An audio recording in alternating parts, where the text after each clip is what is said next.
लेते। कभी कभी वो मिल भी नहीं पाती थी। अब संतों से थोड़ी कहेंगे कि छोड़ जाना थोड़ा, वो बेचारे प्रेम से पाते थे तो कई बार मिलता भी नहीं था, लेकिन संत सेवा बनने लगी। तो केशवदास जी सेवा करते थे। अब धीरे धीरे क्या हुआ, उनका धन जो था खत्म होने लगा। अब सेवा के लिए धन नहीं बचा। उन्होंने कर्जा लेने का मन बनाया कि मैं कर्जा ले लेता हूं। संत सेवा नहीं छूटनी चाहिए। अब बेचारा कोई धनवान नहीं होता, सामान्य होता तो उसको कोई कर्जा भी नहीं देता।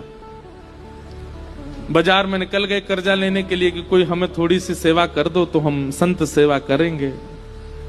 किसी ने भी उनको देने से मना कर दिया। लेकिन एक चतुर व्यापारी था, जब ये गए उसके पास, बोले आप जो कहेंगे हम ब्याज सहित आपको वापस कर देंगे, हमें थोड़ा सा धन दे दो, संत सेवा करनी है। तो व्यापारी ने कहा ठीक है हम दे देंगे तुमको धन, लेकिन बदले में हमको ब्याज सहित धन नहीं चाहिए, एक सेवा कर दो हमारी। ये तो नाचने लगे, बोले आप जो कहोगे सो करूंगा। क्या करना है पूछा नहीं। हम आप सब लोग होते तो पूछते, भाई हम जितना धन ले रहे हैं उसके समान ही मेहनत करेंगे। बोले आप धन दे दीजिए, मैं संत सेवा कर रहा हूं, उसके बाद आ जाऊंगा, आप जो कहोगे करने को तैयार हूं।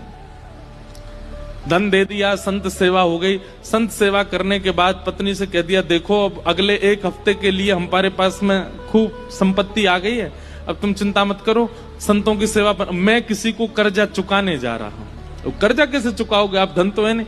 बोले वो सेवा करनी है, उसी से चुक जाएगा। एक भला आदमी मिल गया, उसने कहा कि पैसा मत लौटाना, सेवा कर देना।